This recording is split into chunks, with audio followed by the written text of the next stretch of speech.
So yeah, so even though it was a kind of a VOD of a live game, we're just gonna go over kind of why we made the decisions that we did, and we how we should be looking at kind of the game, stuff like that. So we're primarily going over the things that happened and why they happened. Obviously, before the recording started, there was the big kind of three-man Mordekaiser kill, which it shouldn't have really happened.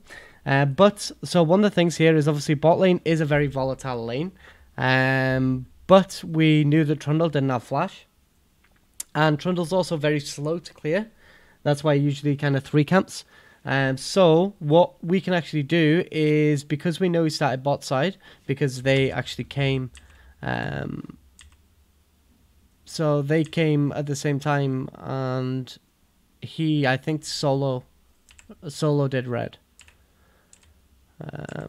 So yeah, so basically because we know he's in this bot side, what we want to do is try and kind of like punish him by pinching out his top side. But when we're doing this, we do actually want to have the ability to kill him. But when we are going for a fight with Trundle, we have to wait for him to use his Q on the camp, because if he uses it on the camp, he's not going to reduce our AD. So the main goal of doing this is to get a ward here, get over here, do this and Gromp for level 3, and then just sit in this brush while we wait for him to walk up to do his blue buff.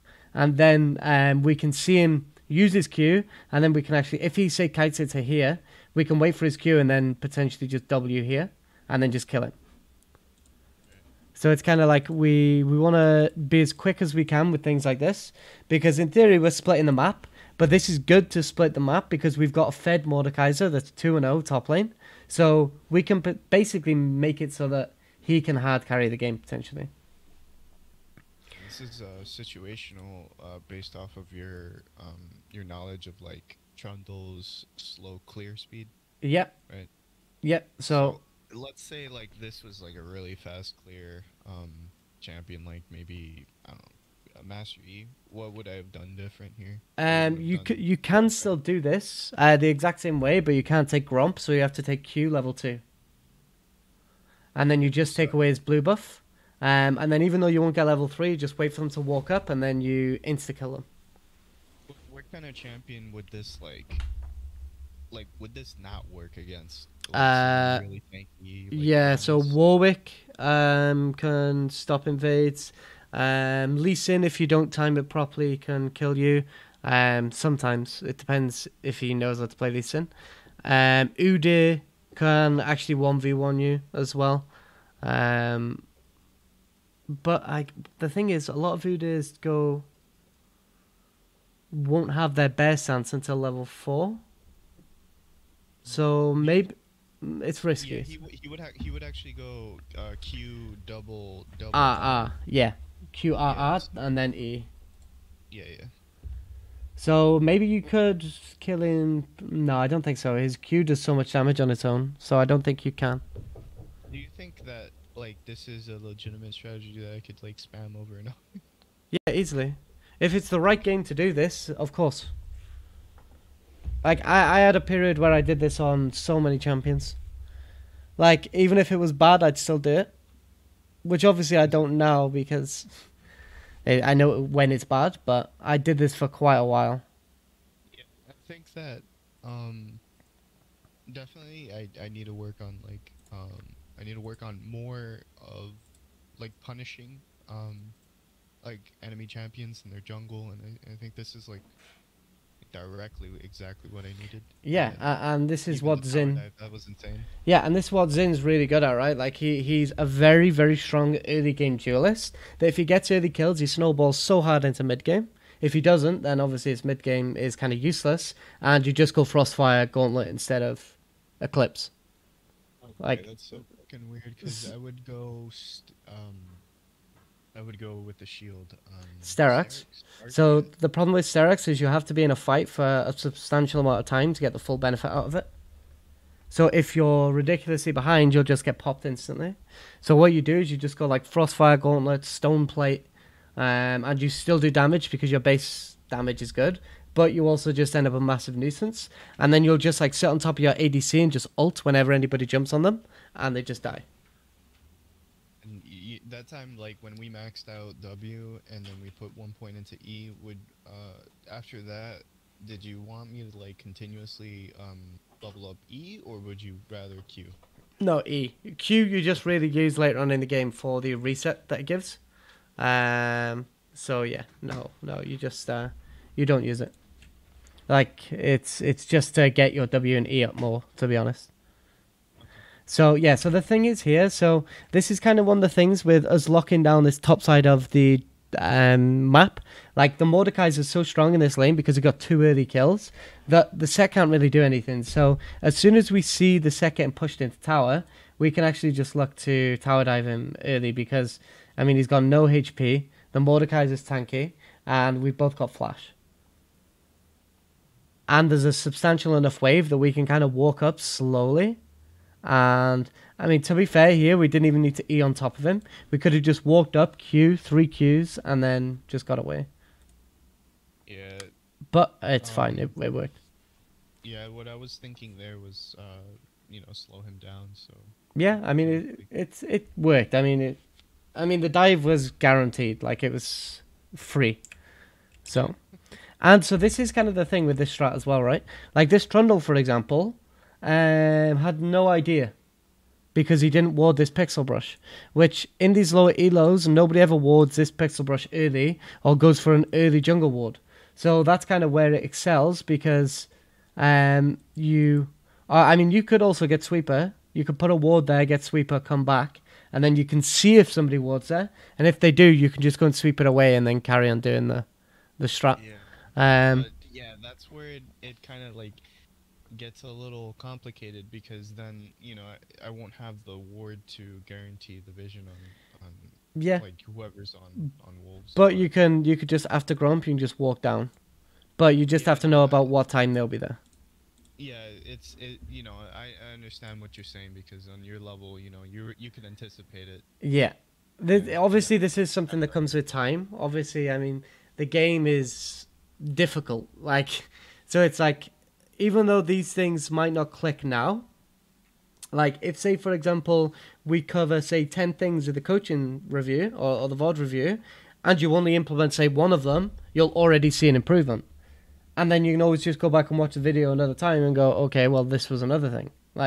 Or some unknown variable might come up that starts, like, heavily punishing you. Like, so it depends. Like, obviously, it's never a quick thing improving at the game, but like it's no, and I agree with you because when we did the Malzahar things and we were learning, I was learning, about like laning. It actually kind of helped me like look at like lanes at a different perspective permanently now. So I know like whether or not like a lane is like suitable for a gank, when a lane is gonna be suitable for a gank with depending on like how the minions are structured in the lane and whether to help push the lane after like a kill or whatever. Yeah, it's it does. It's a case of one of them things like once you see these things, you'll keep seeing them. And it's like here, for example, like so this is kind of a situation where we're not really looking at our map anywhere near enough. And we're not using our F keys. So as a jungler, F keys are so important because right now, if you F key over this bot lane and see, you'll see that they're getting really aggressive and these are running on them. Trundle's already fighting, right? So it's like we don't really pay attention, even though we do kind of see it. And then we go to back away until I say, so here, right? We go to back away at this point, even though Trundle's showing there. Yeah, and going back to what you said before when you said, oh, if you could take like one thing out of the sessions, it would help me. I have a 60% keyboard, so my F keys don't exist. And so before this game started, I had to like, oh shit, that's right. He told me to do this, and I swapped it over to Z through V. Yeah. And then okay, so that's fine. That'll. Another thing you can do as well is, do you have any buttons on your mouse? No, I keep it light. I keep it a 2-button mouse. Yeah. Oh yeah. So you've got buttons. Oh, only left click, right click, is it? 2 buttons on the side. Oh yeah, so you can change one of them buttons to shift, and then you can kind of shift and then just 1, 2, 3, 4 as well. Yeah, that's another way. But either way, whatever's comfortable for you, it doesn't really matter too much. But yeah, just kind of looking over the lanes a bit more. Here, like where, again, like we said, like this kale is kind of like a guaranteed win condition. So we just want to basically give her as much space as we can and just kind of help her out a bit. Because Akali's about to get 6. If Akali gets 6 before Kale is 6, then, you know, she can potentially one-shot her. If Kale gets 6 at the same time, or slightly after, then Kale can ult when Akali jumps in. And she won't do any damage. Yeah, this is where I die. Trundle, counter gank. Yeah, so this we missed a W, which was a shame. If we would have hit that W, we would have actually been able to kill a Trundle as well, because we've got Triumph. So a little bit rough, but it's okay. Like, so right then. So now it's just a case of get our buff, and also like what obviously I think I just spoiled it now, but what do we see on the map? We see Akali making a move. Okay. What else? We don't see the enemy jungler. Okay. Well, what do you see? What information do you have about something you can move to? Something I could move to. I mean, I can only see Akali, so that would Okay. probably. Oh, okay. So maybe,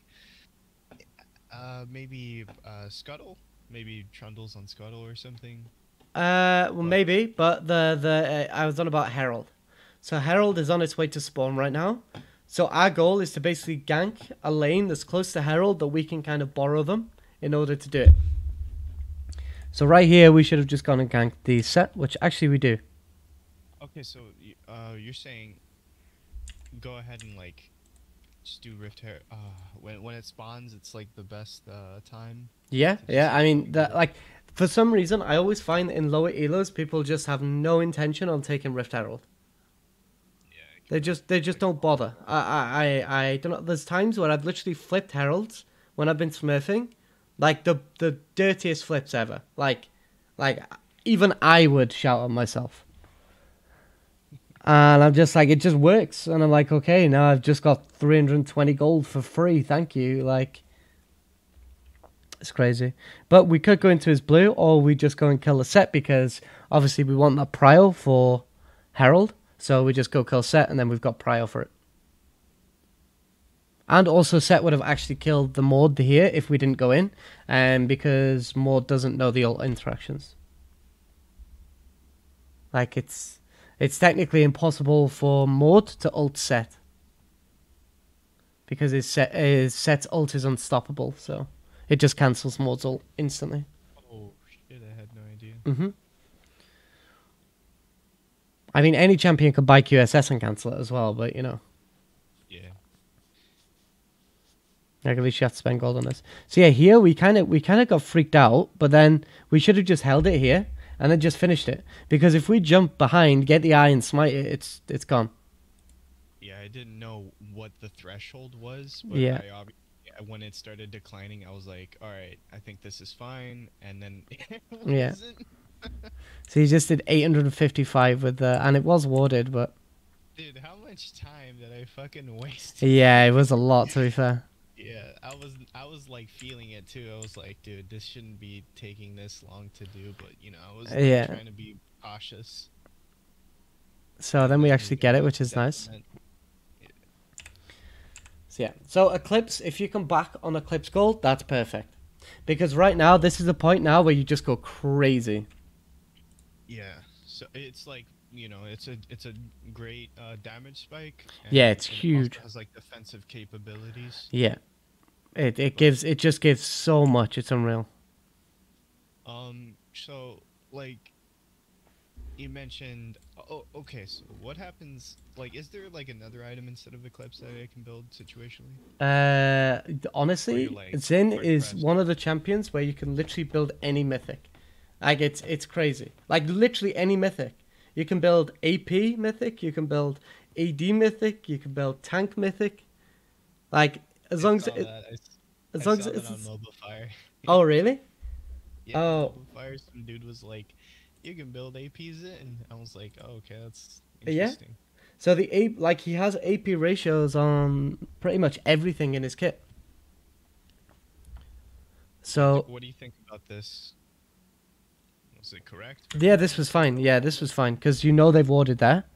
So this was fine to go over because we've got this blast cone. And then we get behind them. I would say we do want to focus Draven though. Just because... actually, no, we got them both here. No, this was good. Yeah. So this was huge. This was a good swing. And then here, like, just commit to this, honestly. Like, 900 damage. If we start using our Qs and W it, like, we will get it down to 900 easy. Because now what happens, and this is one of the things that the new jungle changes mean, you can never flip an objective anymore. Like, ever. Because if you've both smited 5 times, all of a sudden, you both got the exact same smite. It's not like before where you got, what, like 50 true damage based off level. So that doesn't affect it anymore. It's all about who can land an exact same smite. Which, if you're playing something like Lee Sin, I mean, you can a little bit with Xin if you stack your Q with Xin. But overall, you don't have the biggest potential. Like, Trundle can probably Q smite this and he'll do more. So it's like, it's very rough. So it's like, if the jungler's ever there, you can't really do it unless you kill them. Or your team's just complete smurf, you know? We still get it, but, you know, even though we did get it, it was still wrong how we played it, you know? But, I mean, fresh OP. Not even close, baby. Yeah, like, easy. See, I would have been so tempted to just use the lantern there, to be honest.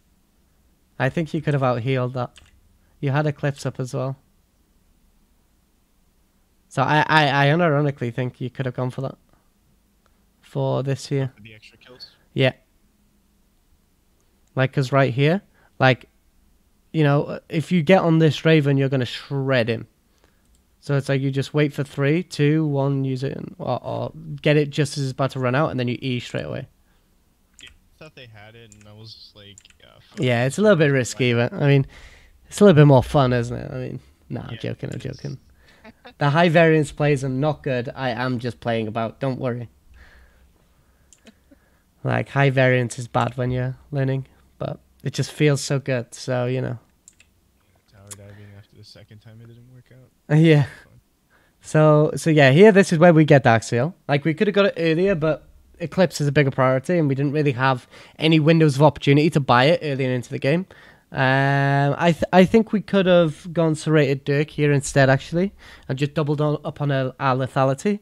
Then you would have turned it into a Serpent's Fang, but I felt that the game wasn't going to progress long enough for you to get both Essence Reaver and Serpent's Fang. You know what I mean? Yeah, so the Dark Seal is also very interesting. Haven't built that before. Okay. And the Essence Reaver is like the first time that I actually built that in a game. Okay, so this is more of an aggressive setup, right? Yeah, 100%, yeah. So Dark Seal is actually, I think it's 450% gold effective at max stacks. So for that 350 gold, you're getting back what, like nearly 1200 gold? Yeah. So for 350, you know, you're gaining almost 1000 gold. And then you can also build it into a Medjay's if you get 10 stacks. And Medjay's is awesome as well, because you go to 25 stacks, and you get more movement speed, which is great on Xin. You heal a ton more, because AP makes you heal more than AD. So yeah, it's... I think everything scales with AP except maybe your Q. Yeah, I don't think Q does. Yeah, I think you're right. But yeah, and the thing is as well, like, even if you're on like 9 stacks, you can get it. If you're on 8 stacks, you can potentially get a Medjay's, but Medjay's isn't effective till 9 stacks. So once you get 9 stacks, it's 100% gold effective. But and then at 10, like 25, it's like 250%. But yeah, Dark Seal in general is nuts. And if you're going to just go around getting kills like we have been, it's great. Now, the thing with Xin is his mana consumption when you are just fighting permanently is kind of high in a way. It's not high, but you use abilities so often that you will kind of run down a bit of mana. and overall Essence Reaver is just very, very good for your damage output, because when you jump in, you get one auto in, and then when you Q, that Q is it procs Spellblade off Essence Reaver. So you do like a huge amount of damage straight away. So you'll just burst people, you'll just blow them up, you know? So it's very, very strong, and it solves that kind of mana issue. And again, your AD makes it do even more damage. So when you stack a ton of it, it becomes super effective. And I mean, boots are great on Xin if you need them, but to be honest, this game, nobody can really kill you because you're so far ahead. So it's like, you know, as long as you land your W, you don't need them boots yet. So you can keep prioritizing damage. And then, you know, when you've got a moment to let up, you can get them. It's kind of the same with most kind of early game aggressive skirmishy junglers. Like, your boots aren't that important. Like, they're not going to change as much as, say, finishing Eclipse or finishing Prowler's Claw or Duskblade. Like, these items are super strong. Now, yeah, so here. Now, one of the big things that you want to make sure that you don't do is completely fall behind. Now, right here, there's no real objective to go for yet. We can't really rush Baron without getting something. So right here, all we need to do is just clear everything away, back with as much gold as possible, so that we can get on the map with as many items, so that then we have as much power as possible for contesting Baron, or even starting Baron. So this is where we just go through everything. We just full clear the entire jungle out, and yeah, we just leave it at that. Actually, Baron isn't even up yet. It's still Herald. My bad. Oh, it was Dragon we did this for. Sorry, my bad. So yeah, so now the Dragon's spawning. You've reset. You've spent your full gold. You've got your Essence Reaver now. 2-item spike for this Dragon is huge. Yeah, the problem was that Trundle took it. Yeah. I mean, it's going to happen, but we're so fed that it doesn't really matter.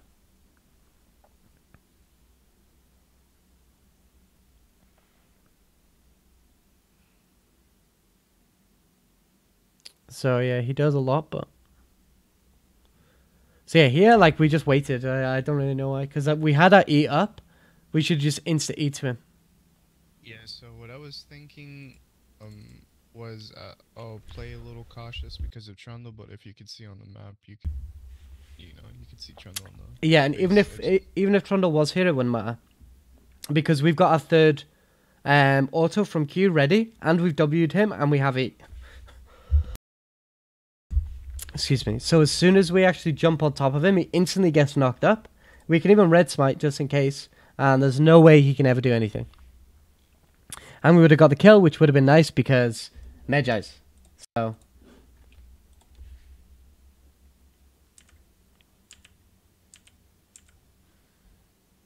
okay, and then they surrendered.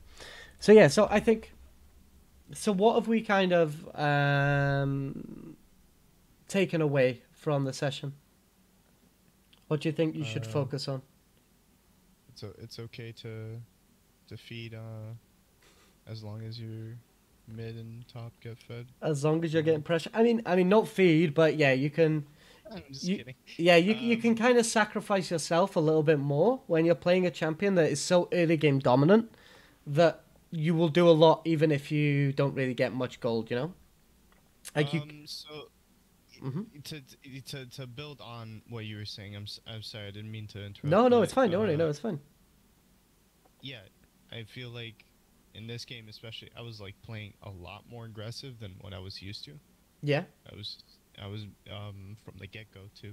I just wait until like I get to lane to put pressure and get like, you know, something going. But yeah, you've taught me like how you can just like you can just do that from, you know, yeah, as they're like fucking with the jungler, which is what I love to do. Yeah, it's great. I mean, there's a few champions you can do this on. I mean, I used to do this a lot on Xin. Lee Sin you can, but he's obviously a hard champion. Warwick, funny enough, you can do this very easily because you don't need your flash because of your Q. You can do this on Master Yi. You can do this on Udyr to some degree, but it's not as good.